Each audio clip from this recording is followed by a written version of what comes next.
Ahí está. Bueno, muy bien. Entonces, como dijimos, la clase de hoy vamos a estar hablando de la fisiopatología del sistema renal. Bien, y para hacer una breve introducción, como ustedes ya saben, la nefrona es la unidad funcional del riñón, que acá, bueno, tenemos una imagen con una nefrona con un tamaño un poco aumentado. Y bueno, cada riñón humano tiene aproximadamente 1 millón de nefronas, cada una de las cuales es capaz de formar esa orina que después el riñón va a estar excretando, ¿sí? Y también otro dato importante que es importantísimo que recuerden, que estas nefronas no se pueden regenerar, ¿sí? Así que si tenemos una lesión, una enfermedad o por el propio envejecimiento normal de las personas con el paso de la edad, estos tejidos, estas nefronas, no se van regenerando, ¿sí? Ese número de nefronas se va reduciendo de manera gradual y no se recupera, ¿tá? Así que eso es algo importante a tener en cuenta ahora para las patologías de las que vamos a estar hablando, ¿sí? Toda la parte de anatomía renal, eso no lo vamos a estar repasando en la clase de hoy, así que si ustedes van y leen y repasan de todo esto, bueno, sería muy bueno y los ayudaría a comprender un poco más todo este tema, ¿no? Pero bueno, lo que sí vamos a estar repasando un poco hoy son esas funciones que tiene el riñón que son tan importantes y que también en cierta forma es como que entrelazamos un poco los temas que ya hemos estado viendo en las clases anteriores, ¿sí? Porque si recordamos, una de las funciones más importantes del riñón es esa función reguladora que tiene en cuanto a la regulación de los volúmenes del organismo, ¿sí? Y eso trabaja en conjunto con el sistema circulatorio, realizando ese intercambio de los productos de desecho del metabolismo con el plasma y con el medio externo, eliminando ciertas sustancias y también produciendo el ahorro de otras que son necesarias que el organismo necesita conservar. Y gracias a esta función también participa el riñón de esa homeostasis, de ese mantenimiento de la homeostasis interna de nuestro organismo, ¿sí? También, por supuesto, otra de las funciones importantes del riñón es ayudar con la regulación de la presión arterial, que a largo plazo lo realiza a través de la excreción de diferentes cantidades de sodio o de agua, ¿sí? A través de ese mecanismo regulador. Y a corto plazo lo hace a través de la secreción de diferentes tipos de sustancia, como la renina, ¿sí? ¿Se acuerdan todo aquel sistema de la renina, la angiotensina 1, angiotensina 2, que de la mano también va un poco también con la aldosterona? Bueno, de esa forma ayuda a controlar un poco el equilibrio de agua y de las sales de sodio que se excretan a través del riñón. Entonces, de esa forma también genera con la renina y la angiotensina un control de la presión arterial. Después, si se acuerdan lo que vimos en estas clases pasadas, también ayuda a la regulación de la producción de los eritrocitos, porque el riñón es el encargado de secretar a la eritropoyetina, que es la cual estimula la producción de los eritrocitos en las células madre hematopoyéticas de la médula ósea. También regula la producción de la vitamina D, porque si recuerdan cuando estuvimos hablando del metabolismo de la vitamina D, el riñón se encarga de su activación, de su hidroxilación, ¿sí? Y bueno, entonces la activa de esta forma, entonces se encarga en cierta forma de la producción de esta vitamina de forma activa, ¿sí? Que si se acuerdan, se encarga en cierta forma la vitamina D o el calcitrol, como lo llamamos también, de que se produzca un depósito normal de calcio en los huesos y en la correcta reabsorción de calcio a nivel del aparato digestivo, ¿sí? Esto a manera de repaso. También el riñón en cierta forma va a estar cumpliendo ciertas funciones de síntesis de glucosa, que la va a estar sintetizando a partir de ciertos aminoácidos y otros precursores cuando estamos en un ayuno prolongado, a partir de un proceso que se denomina gluconeogenia, ¿sí? Y bueno, otra función que también tiene el riñón, que no es menor y es bastante importante, es controlar el equilibrio ácido-básico de nuestro organismo, ¿sí? Esto lo realiza secretando en cierta forma una orina que sea más ácida o más básica, dependiendo la capacidad que tienen nuestros pulmones de realizar una correcta ventilación pulmonar que elimine de manera correcta el CO2 y los hidrogeniones libres que se encuentren en el líquido extracelular. Entonces, si por la ventilación pulmonar no podemos eliminarlo de manera correcta, se terminan eliminando por la orina con una orina un poco más ácida, ¿sí? Esto igual lo vamos a repasar un poquito cuando hablemos del sistema respiratorio, pero ténganlo ya en mente que funciona también el riñón como este regulador del equilibrio del ácido base, ¿sí? Así que bien, tenemos un montón de funciones renales para ayudar a mantener esa homeostasis de nuestro organismo. Bien, entonces, ¿cómo va a cumplir el riñón todas estas funciones? Bien, las va a llevar a cabo a través de la filtración glomerular, como dice acá, de la reabsorción, de la secreción y de la excreción final de la orina, ¿sí? Entonces, a través de estas etapas, que bueno, nosotros no vamos a estar hablando de los capilares, ni de la mácula densa, ni de las arteriolas, todo eso, ya les digo, si ustedes lo repasan y vuelven a estudiar la fisiología, la anatomía y demás, estaría buenísimo para un mejor entendimiento y que recuerden un poco todos estos temas. Pero no es no es la idea que nosotros repasemos en fisiopatología esto, ¿sí? Se supone que es una base que ya tendrían que tener. Pero bueno, lo que sí es importante es que ustedes recuerden que, bueno, que cuando se produce la filtración va a haber diferentes pasajes de agua, de solutos, de metabolitos y también de productos tóxicos que dependiendo de la integridad de las membranas y de la perfusión renal se va a producir la filtración o no de ciertos componentes. También se va a producir la reabsorción casi del 99% del agua, ¿sí? Que se filtra, ¿sí? Entonces se produce un ahorro inmenso de agua.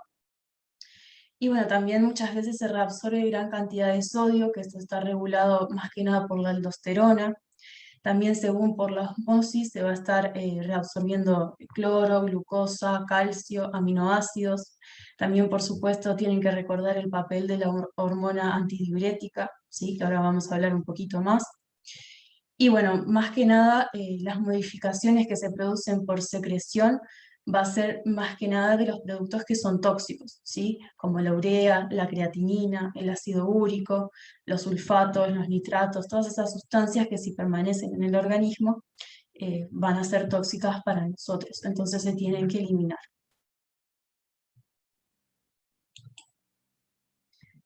Bien, entonces acá tenemos dos esquemas. Ay, perdón que me fui. Acá tenemos dos esquemas diferentes en donde tenemos diferentes tipos de estímulos y ese filtrado glomerular se va a ver en cierta forma alterado y esas funciones del riñón se van a ver en cierta forma modificadas. Entonces acá, en primera instancia, esa reducción de la filtración glomerular va a disminuir esa velocidad de flujo que va a llegar, bueno, va a llegar al asa de Henle, lo que va a aumentar en cierta forma la reabsorción de sodio y cloro a la rama ascendente de Henle, pero esto disminuye la concentración de cloruro de sodio en la mácula densa, y esto va a producir dos efectos. Por un lado, reducir la resistencia del flujo sanguíneo en las arteriolas aferentes, ¿sí? Por eso es importante que repasen un poquito la parte de anatomía. Esto lo que va a provocar es elevar la presión hidrostática glomerular para tratar de normalizar esa filtración glomerular, ¿sí? Y por otro lado se va a liberar todo ese mecanismo de renina-angiotensina de estas células yuxtaglomerulares para tratar en cierta forma de compensar de esta otra manera ese filtrado glomerular, tratando de aumentar esa presión por este otro camino. Y acá, en este otro esquema, cuando tenemos una deficiencia de agua, ya sea por un aumento de la osmolaridad extracelular, por un aumento de los solutos, por un incremento, por ejemplo, en la concentración plasmática de sodio, ¿sí? lo que sucede es que se activan los osmorreceptores, por ejemplo, los que se encuentran en la región anterior del hipotálamo, y estos van a estar activando el lóbulo posterior de la hipófisis, ¿sí? Entonces este lóbulo posterior se activa y entonces se secreta la hormona antidiurética, ¿sí? Se estimula la liberación de la misma y la misma es segregada al plasma. Entonces la misma viaja y se transporta en el torrente sanguíneo hasta el riñón, donde aumenta la permeabilidad del agua en los túbulos distales, colectores y demás. Entonces, como aumenta la permeabilidad al agua, se aumenta la reabsorción de la misma, entonces se va a estar excretando una orina que está muy concentrada y poco diluida. Entonces, la excreción de agua a través de la orina es menor para compensar en cierta forma esa gran concentración de solutos, de sodio y demás que se encuentran a nivel extracelular, para corregir esa concentración incrementada en el líquido extracelular y que no se siga liberando agua al medio externo, ¿sí? Así que bien, algo importante que me gustaría que les quede claro es que la hormona antidiurética es producida por el hipotálamo, pero se almacena y se libera en la neurohipófisis, ¿sí? En la hipófisis posterior. Así que no es lo mismo, la antidiurética no es producida por la neurohipófisis, ¿sí? Es producida por el hipotálamo. Y no se confundan que la aldosterona, si se acuerdan lo que vimos en clases pasadas, antes del parcial, es producida por la corteza suprarrenal, ¿sí? Así que no es producida ni por el riñón, ni por la hipófisis, ¿tá? Entonces tienen que tener bien clara la parte endocrina y dónde juegan y qué papel juega cada una de las hormonas, es bien importante. Bien, entonces, bueno, como bien saben, hay muchísimas nefropatías que se van a estar dividiendo según la parte del riñón que afectan, ya sea el glomérulo, los túbulos, el intersticio, los vasos sanguíneos, ¿sí? Pero bueno, nosotros vamos a estar hablando de la insuficiencia renal, que bueno, por supuesto hay una función deficiente a nivel del riñón, que va a estar provocando que todas estas funciones que estuvimos viendo hasta ahora estén alteradas, estén disminuidas y por supuesto que la homeostasis de nuestro organismo se vea desregulada y provocando alteraciones sistémicas generalizadas, ¿sí? Y por supuesto podemos tener una insuficiencia renal que sea aguda, la cual es repentina, la cual es reversible, que se produce de manera brusca, con una alteración de esa función renal en el plazo de unos pocos días. Y si no, también podemos tener una insuficiencia renal crónica, donde hay una pérdida progresiva de esa función del riñón y por supuesto que de las nefronas, que hablábamos que no se recuperan, que, bueno, que van a estar alterando de manera gradual esa función global del riñón, pero que va a ser de manera más lenta, que va a llevar, como dice allí, mínimo unos 3 meses en producirse, y bueno, y puede ser irreversible, por supuesto, porque como dijimos, esas nefronas no se regeneran, ¿sí?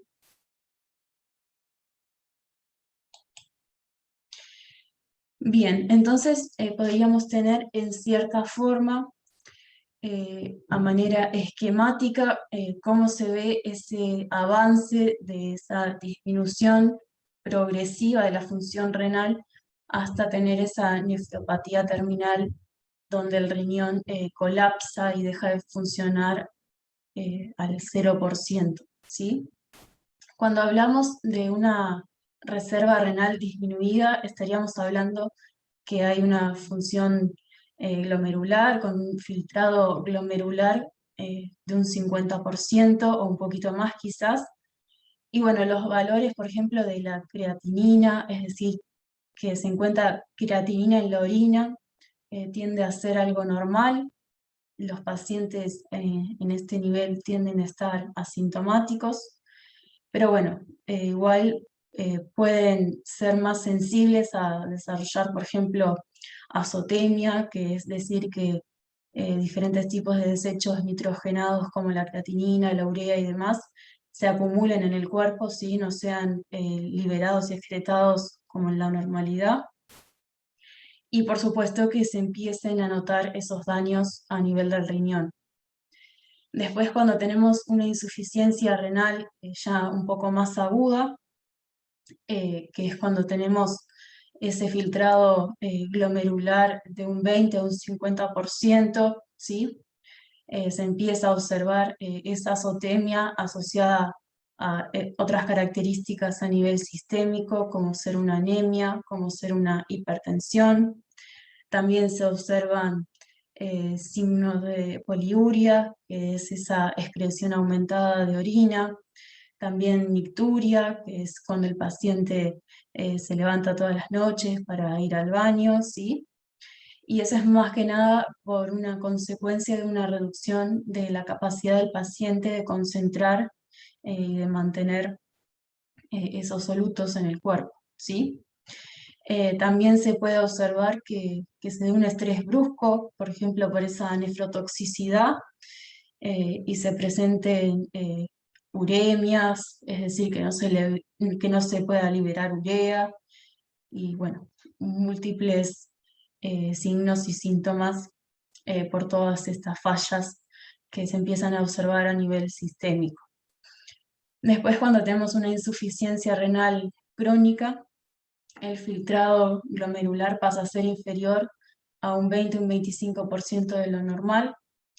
Los riñones ya no pueden regular correctamente el volumen y la composición de los solutos, entonces empiezan a desarrollar edemas que son generalizados, no son localizados, sino que son en todo el organismo. También se observan acidosis metabólicas e hiperpotasemia, ¿sí? Que es la concentración de potasio, ¿sí? El cual no se excreta a través de la orina. Y bueno, puede presentarse también uremia y complicaciones a nivel neurológico, a nivel digestivo y cardiovascular, que ahora vamos a ver en un par de diapositivas. Y bueno, en las nefropatías terminales es cuando ya no alcanzan ni un 5% o menos del filtrado, y ahí ya es un estadio terminal que si no se hace un trasplante de riñón, bueno, ya el que tiene ya ha colapsado y no funciona absolutamente para nada.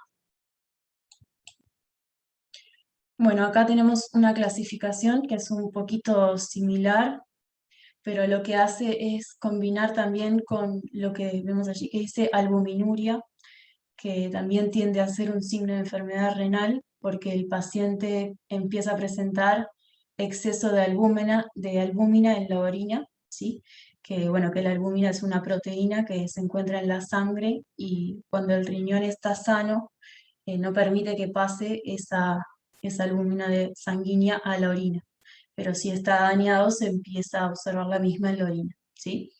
Acá, esta sigla que vimos acá significa Kidney Disease Improvement Global Outcome del 2012 de la Sociedad Internacional de Nefrología, que es quien propone esta clasificación, que es un poco similar a la que vimos recién, ¿sí?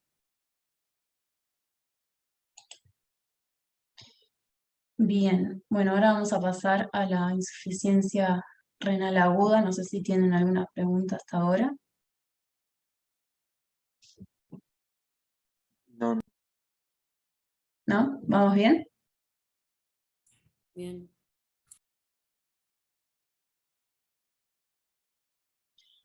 Bueno, pasamos a la insuficiencia renal aguda, que bueno, como ya dijimos, es esta rápida reducción de la función renal y de ese flujo de orina, que bueno, que en esas primeras 24 horas ya se ve esa reducción del flujo de orina.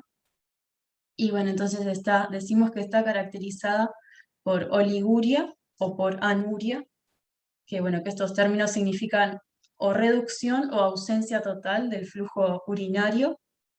Y ya habíamos dicho que también puede caracterizarse por azotemia, que es eso, ese exceso de productos nitrogenados, de productos tóxicos a nivel sanguíneo. Y bueno, y vamos a ver que esta insuficiencia renal aguda puede ser consecuencia de una lesión, ya sea prerrenal, intrarrenal o posrenal, que, bueno, que puede estar afectando ya sea el glomérulo, la zona tubular, intersticial, vascular, o bueno, zonas que se encuentran más allá del riñón. Entonces, cuando hablamos de una insuficiencia renal aguda prerrenal, vamos a estar refiriéndonos a una lesión más que nada generada por isquemia, ¿sí? Cuando se da un menor aporte sanguíneo a nivel del riñón y bueno, refleja principalmente una anomalía que procede de fuera de los riñones, ¿sí? Que bueno, que puede ser como consecuencia de un trastorno asociado a un menor volumen sanguíneo, ya sea también por una presión arterial baja, como por ejemplo en casos de una hemorragia grave. Y bueno, esto se acompaña de una reducción de ese filtrado glomerular, ¿sí? También una disminución en esa pérdida de agua y solutos en la orina. Y bueno, lo que se va a provocar es que mientras que el flujo sanguíneo renal no sea menor a un 20 o un 25% de lo normal, esta lesión se puede revertir. Y bueno, y si la causa de la isquemia se corrige antes de que se hayan dañado las células renales por completo, vemos que puede ser algo reversible. Pero si esto no se corrige y si pasan en más de unas pocas horas, esta lesión puede evolucionar a lo que llamamos una lesión intrarrenal. Que bueno, que estas lesiones se deben a anomalías que se provocan dentro del propio riñón, ¿sí? Que como dice allí puede ser glomerular, que se da más que nada por lesiones inmunes, por lesiones infecciosas, por lesiones tóxicas.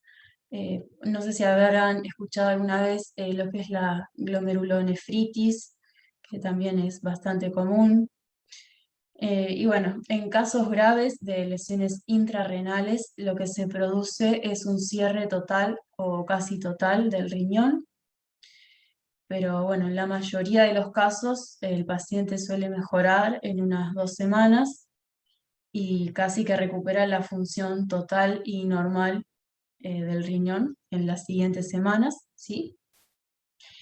Y bueno, y cuando afecta a la parte tubular, lo más común es que se produzca una necrosis tubular con destrucción de las células epiteliales de los túbulos.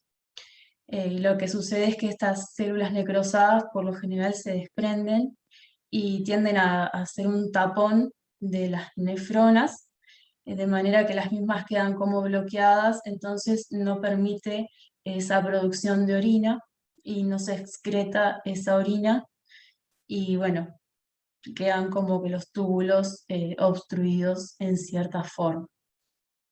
Y después cuando hablamos de la insuficiencia renal aguda postrenal, la más común es debido a una obstrucción del sistema colector urinario, pero esto es cuando hablamos que está afectando cualquier parte de las vías que sea entre los cálices y la salida vesical, ¿sí? Y la causa más común es cuando se habla de los cálculos renales debido a precipitaciones de calcio, que capaz que alguno de ustedes incluso tuvo, que es bastante frecuente. ¿Tá? Y bueno, cuando se dan estos casos, si solo disminuye la diuresis de uno de los riñones, por lo general no se notan grandes cambios porque bueno, la composición de los líquidos corporales se ve compensada por el otro riñón. Entonces el otro riñón compensa esa diuresis y no se ven tantos cambios a nivel sistémico, como que trata de mantenerlo y compensar todo con el otro riñón. ¿Ah? Así que la función normal, por lo general, en unas pocas horas suele reinstaurarse cuando ese cálculo de calcio termina de eliminarse por completo. ¿Ah? Así que tiende a corregirse fácilmente y a ser algo reversible. ¿Sí?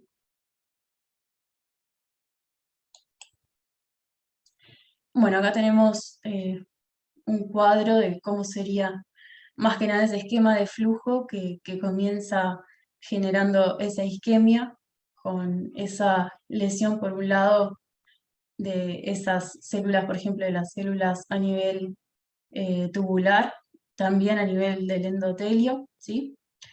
Que bueno, vemos que puede ser una lesión reversible o irreversible. Cuando son lesiones reversibles, bioquímicamente vemos que se pierde la polaridad celular, que vemos que se activan fosfolipasas que dañan las membranas, se empiezan a generar especies reactivas de oxígeno que generan el desprendimiento celular, se empieza a generar la necrosis, la apoptosis, la activación de las caspasas, ¿sí? Entonces, si solamente es una alteración reversible, bueno, se empieza a generar esa destrucción celular en cierta forma, pero para la obstrucción de esos túbulos, ¿sí? Aumentando esa presión intratubular, como dijimos, lo que va a provocar ese descenso del filtrado y la oliguria.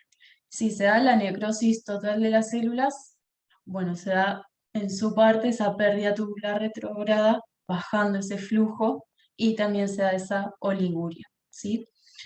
También, bueno, la pérdida de esa polaridad celular genera un aumento del aporte distal de sodio, genera un cambio en esa polaridad de membrana, entonces en el aporte de los iones, ¿sí? Que van a estar redirigidos, entonces aumenta en cierta forma la liberación de sodio hacia los túbulos distales, ¿sí? Lo que va a estar generando cierta vasoconstricción, y bueno, a su vez, bueno, esas células lesionadas que se desprenden de las membranas basales que causan esa obstrucción, que aumentan esa presión, disminuyen el filtrado, bueno, todo un poquito, todo lo que ya dijimos.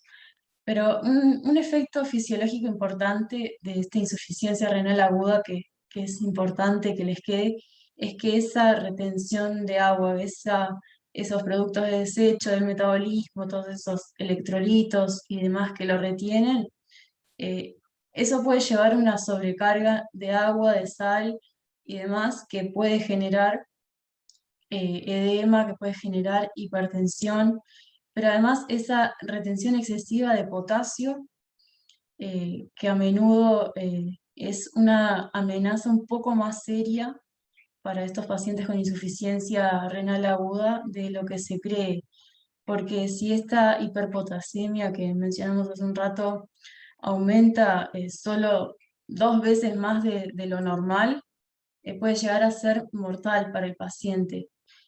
Y bueno, eso agrava muchísimo sistémicamente el cuadro y también puede terminar generando una acidosis metabólica para los pacientes, que nada, que son características que tienen que tener en cuenta que por más que estos cuadros tienden a ser reversibles y no tienden a ser graves, a veces sí se pueden complicar y a veces sí pueden ser mortales, ¿sí? Bien, bueno, ahora hablemos un poquito de la insuficiencia renal crónica. Bueno, acá tenemos muchísimas manifestaciones a nivel sistémico.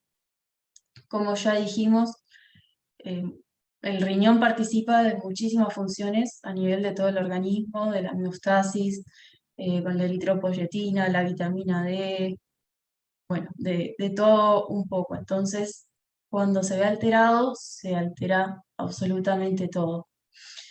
Entonces, bien, esa insuficiencia renal crónica va a tener signos y síntomas de esa uremia prolongada, con defectos a nivel de esos túbulos renales, con poliuria, es decir, que se puede formar de manera excesiva esa orina, con nicturia, con trastornos a nivel de los electrolitos, es decir, esa acidosis metabólica que recién les mencionaba, también es frecuente acá. Bueno, y bueno, esta enfermedad se puede dar no solo por un avance en el tiempo, como veníamos en el esquema, de recién, sino que también por enfermedades, por ejemplo, quísticas, también por defectos en las funciones tubulares un poco más específicas, defectos en la estructura de los túbulos, alteraciones hereditarias, alteraciones adquiridas, ¿sí? Hay múltiples motivos por los cuales uno pueda terminar desarrollando una de estas patologías, ¿sí? Bien, y algo que sucede, que como dijimos y les repito, como esas nefronas no se pueden regenerar, la pérdida de nefronas funcionales exige que las que vayan quedando eh, se hipertrofien y queden como hiperfuncionantes, traten de compensar en cierta forma la función de las que van quedando, ¿sí? Entonces, los pacientes que han perdido un 70, un 80% de sus nefronas, aún son capaces de excretar las cantidades normales de agua y de electrolitos sin acumular cantidades inmensas de líquidos ni de electrolitos en su cuerpo. Entonces, las nefronas que aún quedan sobreviviendo, por así decirlo, se exigen tanto y quedan tan hipertrofiadas que siguen funcionando a una capacidad mayor de la que pueden para tratar de mantener esa homeostasis corporal.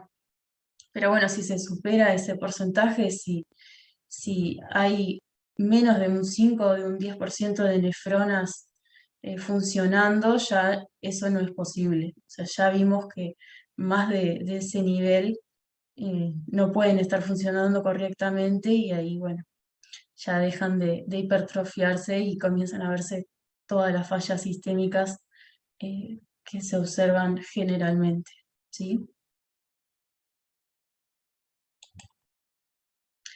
Bueno, por supuesto que también hay alteraciones a nivel de la excreción de sodio y agua, que bueno, que este balance se mantiene debido a la hiperfiltración de los glomérulos, pero hasta fases avanzadas. Y como ya vimos, esto va a traer alteraciones, por supuesto, a nivel de la presión arterial de los pacientes. Bueno, acá menciona muchos más afectaciones. Pero bueno, muchos de estos electrolitos que se pueden ir acumulando, principalmente, bueno, el sodio y el agua, lo que van a estar generando son edemas generalizados y esas alteraciones en la presión arterial. Bueno, las excreciones de potasio, como ya vimos, esos aumentos de potasio a nivel sanguíneo van a provocar esa hiperpotasemia y ya les dije que si es el doble de lo que debería ser la concentración normal a nivel corporal, puede terminar siendo mortal para el paciente. Y esa concentración de hidrogeniones, si no se puede mantener el equilibrio ácido-base del organismo, si no se puede excretar esa orina ácida, por así decirlo, se puede generar esa acidosis metabólica por esa incapacidad de los riñones de eliminarlos normalmente. Y bueno, esos ácidos generalmente son en forma de urea, de creatina, de ácido úrico, que no se excretan como productos finales del metabolismo. Y bueno, y van a estar dando esa concentración y esos estados de uremia corporales, ¿sí? Bueno, y a manera de síntesis, esta insuficiencia renal crónica genera manifestaciones cardiovasculares, gastrointestinales, endocrinológicas, hematológicas, óseas, neurológicas y por supuesto que orales. Va a estar generando un hiperparatiroidismo secundario, no hiperparatiroidismo secundario, por esa disminución de la vitamina D que no puede activar, por supuesto.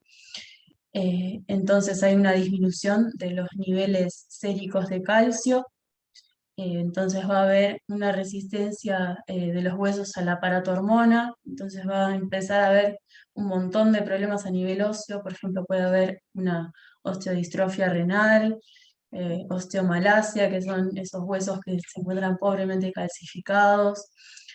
Pueden haber osteitis fibrosas quísticas, con aumentos de las reabsorciones óseas. Bueno, pueden haber alteraciones que ustedes pueden observar a nivel radiográfico. Pueden haber deformaciones a nivel de los huesos. Por supuesto que el nivel de riesgo de fractura se encuentra aumentado. También se van a manifestar a nivel gastrointestinal. El paciente va a presentar náuseas, vómitos, desnutrición, anorexia. Ustedes como odontólogos pueden sentirle cierto aliento que se llama fetor urémico, que es por esa urea que no se excreta a través de la orina, entonces queda concentrada como producto tóxico y tiene un aliento particular, ¿sí? Por supuesto que también neurológicamente el paciente puede presentar encefalopatías por esa concentración también de urea, puede presentar convulsiones, puede presentar polineuropatías motoras y sensitivas, ¿sí? También se han visto diferentes niveles de demencia debido a esto. Bueno, también retrasos a nivel del crecimiento, por supuesto, un montón de características nada, que altera todo el organismo. Bueno, y a nivel oral, además de ese aliento característico, de esas fracturas patológicas, por supuesto que también a nivel de las encías va a tener un mayor sangrado gingival. También se pueden observar petequias, equimosis, resultados de toda esa disfunción plaquetaria, ¿sí? Porque acuérdense que el riñón participa y favorece la formación de esos eritrocitos, entonces puede haber trombocitopenia o trombostatemia o bueno, diferentes tipos de alteraciones, ¿sí? Bueno, pueden haber ulceraciones, asociados también a uremias, a anemias, ¿sí? Osteoporosis, por supuesto, en los maxilares, estomatitis. Bueno, y yo les traje un video acá, a ver si lo podemos poner. A ver qué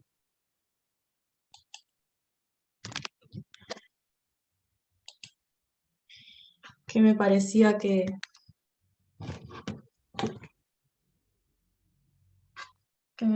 era más dinámico que vieran la parte de diálisis El médico puede recomendar la diálisis, un contándoles yo. procedimiento que No sé si elimina ahí los escuchan productos lo de que habla el desecho de la video. sangre en caso de Se que sus escucha, sí. riñones no estén Excelente. funcionando de forma correcta. Los riñones sanos filtran los desechos, el exceso de líquido y los electrolitos como el sodio y el potasio de la sangre. Estos productos de desecho salen del cuerpo a través de la uretra, en forma de orina.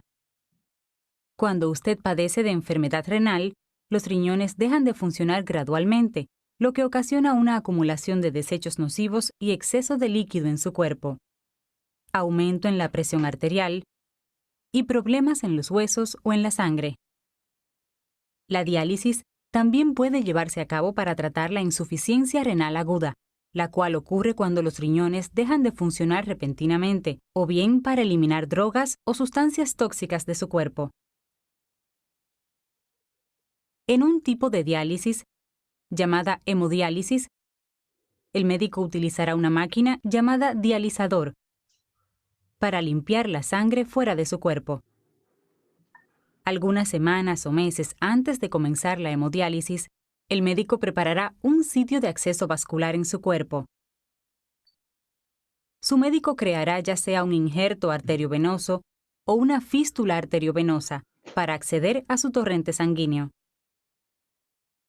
Para empezar, el área se adormecerá con anestesia local. Para colocar un injerto arteriovenoso, el cirujano hará una pequeña incisión en su antebrazo e introducirá un tubo plástico blando, llamado injerto, para conectar una arteria a una vena.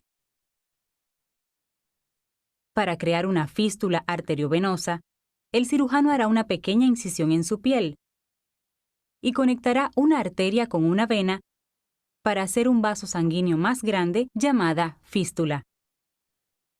Una vez que su sitio de acceso vascular haya sanado, su médico puede empezar la hemodiálisis.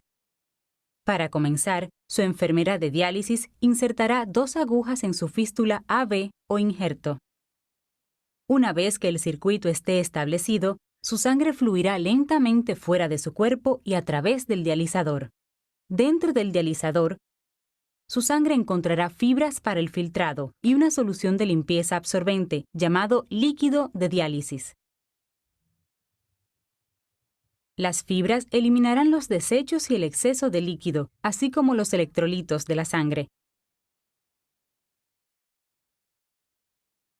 La sangre limpia saldrá del dializador e ingresará a su cuerpo a través del tubo por medio de la segunda aguja de su sitio de acceso.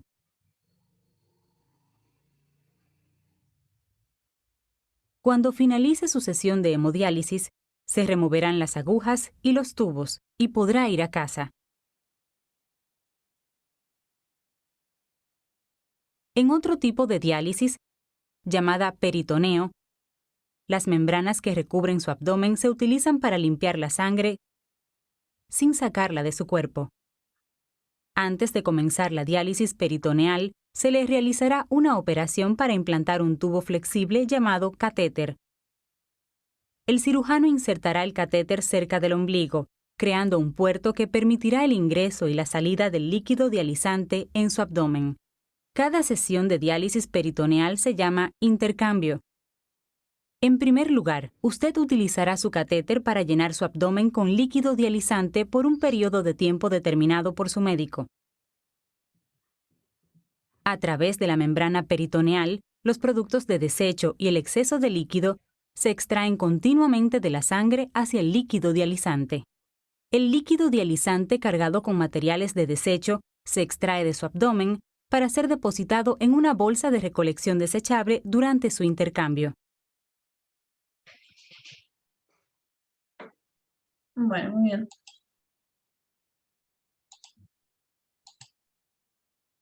Bueno, yo creo que ver así un video de cómo es la diálisis, por supuesto que ustedes no le van a hacer una diálisis nunca a un paciente, pero sí pueden atender a pacientes que se realicen diálisis y está bueno que sepan más o menos cómo es el procedimiento, que tengan una idea de, de cómo es.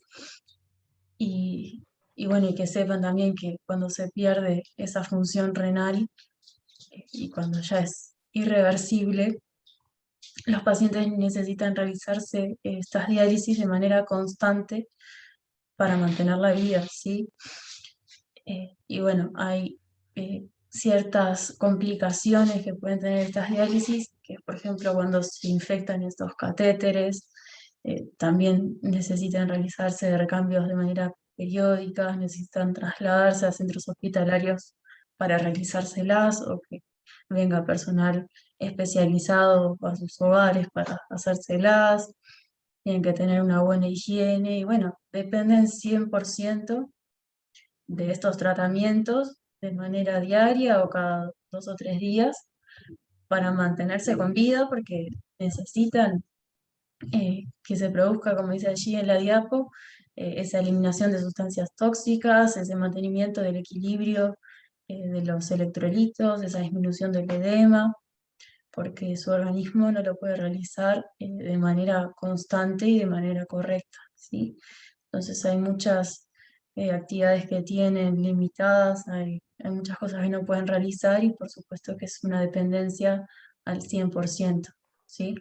Así que nada, está bueno saber un poco cuál es el tratamiento que requieren este tipo de pacientes. Y por supuesto que también lo que tenemos si no es el trasplante, que a ver si pasa la diapo, ahí está.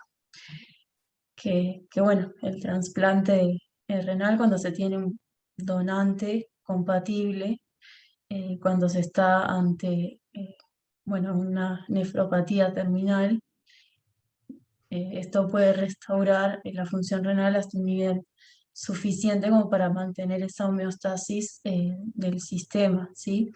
Por supuesto que requiere también de un mantenimiento con tratamiento con inmunosupresores como para evitar ese rechazo de ese nuevo órgano en el sistema, pero bueno, mantiene la vida del paciente y es algo 100% importante de mantener y considerar ante la pérdida del mismo, ¿no?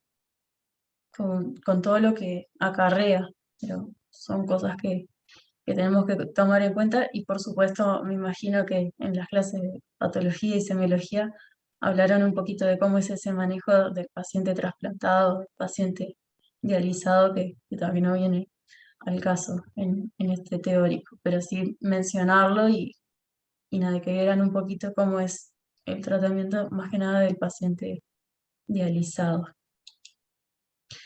Y bueno, algo que les quería dejar y traer un poco a colación, si se acuerdan de esa clase de COVID que vimos un poco al principio de este curso, que hablábamos sobre el gran porcentaje de pacientes con obesidad, cómo se relacionaba el COVID con los pacientes obesos.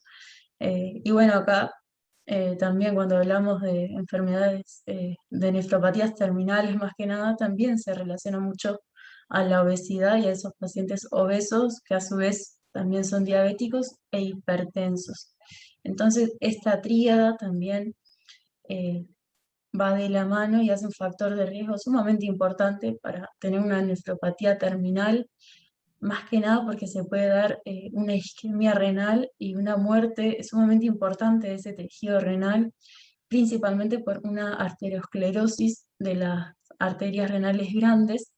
Entonces, todo eso que veíamos, todos esos cuadros de la isquemia renal, se produce de manera muy importante y bueno, y termina obstruyendo y generando hipoxia en todos esos vasos, en todos esos tejidos, y bueno, y va de la mano con todo esto que venimos hablando. Así que una manera de prevenirlo es, como dice ahí, controlando esa presión arterial, esos niveles de azúcar, de sedentarismo y de la dieta, controlando esa diabetes, esa hipertensión y tratando de que no se forme esa tríada con la obesidad, como para, ya que les recordé varias de las clases de circulatorios, de la vitamina D, de la eritropoyetina, de que estuvimos hablando muchas cosas, bueno, no se olviden de la clase de COVID tampoco cuando hablamos la parte de obesidad. Bueno, y por supuesto utilizamos los dos libros de cabecera para este teórico y también les dejé un par de artículos sobre insuficiencia renal crónica y aguda que están en español, ya están subidos a Lego, así que nada, los pueden leer como para irse acostumbrando un poco más a leer de artículos científicos que están bastante buenos. Y bueno, no sé si tienen alguna duda, alguna pregunta.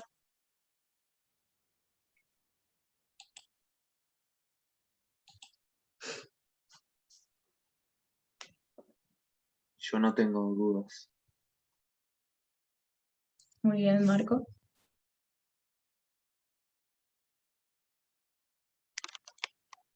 No sé los demás si tienen alguna duda, algún comentario de la clase de hoy.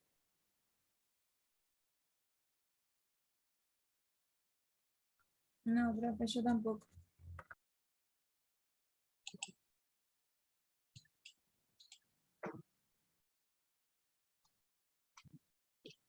Ahora tenemos el cuestionario interactivo, pero primero quería ver si tenían dudas, preguntas.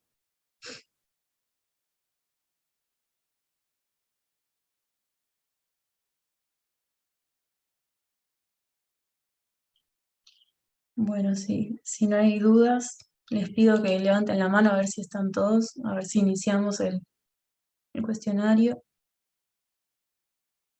Ahí va.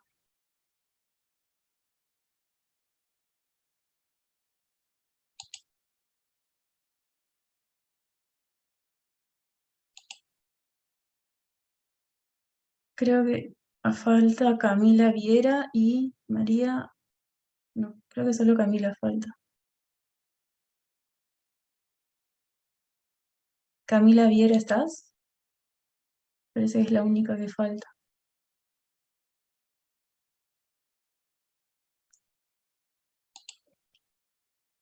Después todos los demás levantaron la mano. Camila Viera, bueno, vamos iniciando y supongo que se sumará. Bueno, ahí largamos.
Bueno, pasaron 6 minutos, quedan 3 personas por contestar.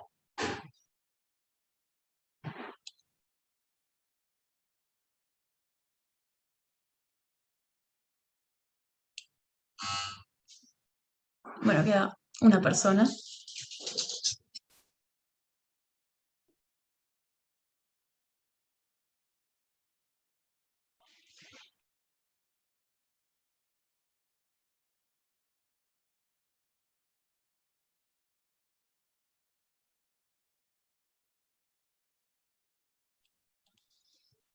Bueno, muy bien.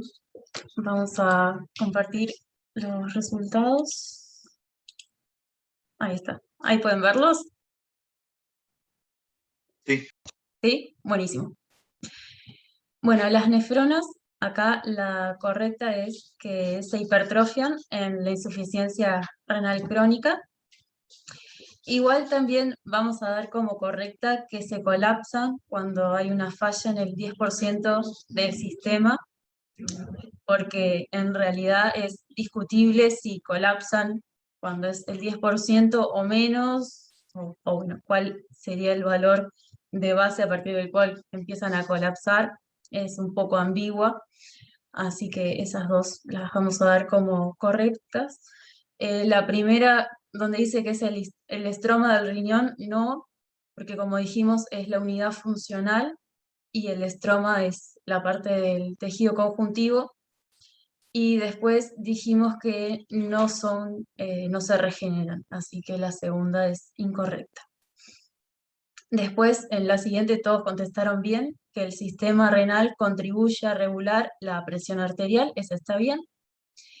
Luego, la siguiente, ante una deficiencia de agua, la correcta es que los osmorreceptores captan y transmiten la señal. La que dice el lóbulo anterior de la hipófisis segrega ADH, esa es incorrecta porque es el lóbulo posterior el que segrega ADH. También dijimos que la aldosterona no es segregada por la hipófisis, eso tienen que repasar la parte de suprarrenal. Y después dijimos que ante una deficiencia de agua, el organismo trata de no seguir liberando agua, porque si hay poca agua en el organismo, trata de conservar agua. Entonces, ¿cómo va a liberar una orina diluida? No, la orina tiende a ser concentrada con poca agua. Así que la última estaría mal también.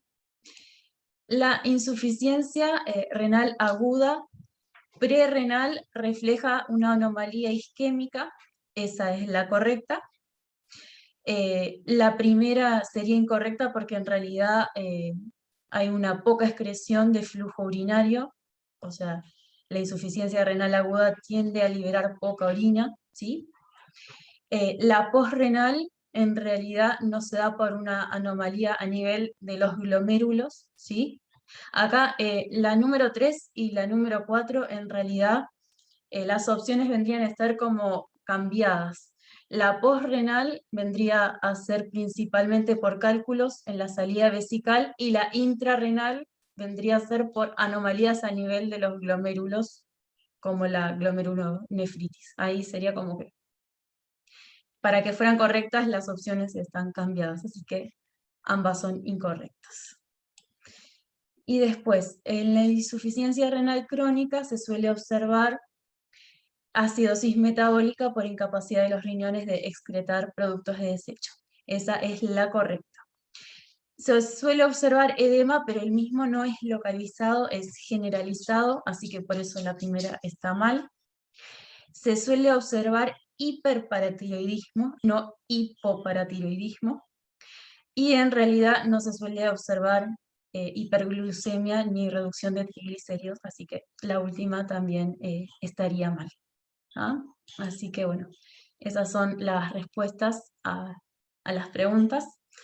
Así que no sé si tienen alguna duda o alguna consulta por este cuestionario o por la clase en general. Recuerden que el viernes en la mañana de 9:30 a 11 va a estar el doctor Bruno contestando preguntas si les surgen de esta semana, de otros temas o del tema de esta semana, o de las clases en general, alguna consulta que tengan en sí. Así que ahí también tienen otra oportunidad de intercambio. Y bueno, si no hay más dudas ni preguntas, la clase va a quedar colgada. Ya tienen la información, el PowerPoint, los artículos. Y bueno, si no tienen más preguntas, quedan liberados. Gracias. Chao, gracias. Gracias. Gracias, profe. Chao. Bueno, que pasen un... Gracias. Nos vemos.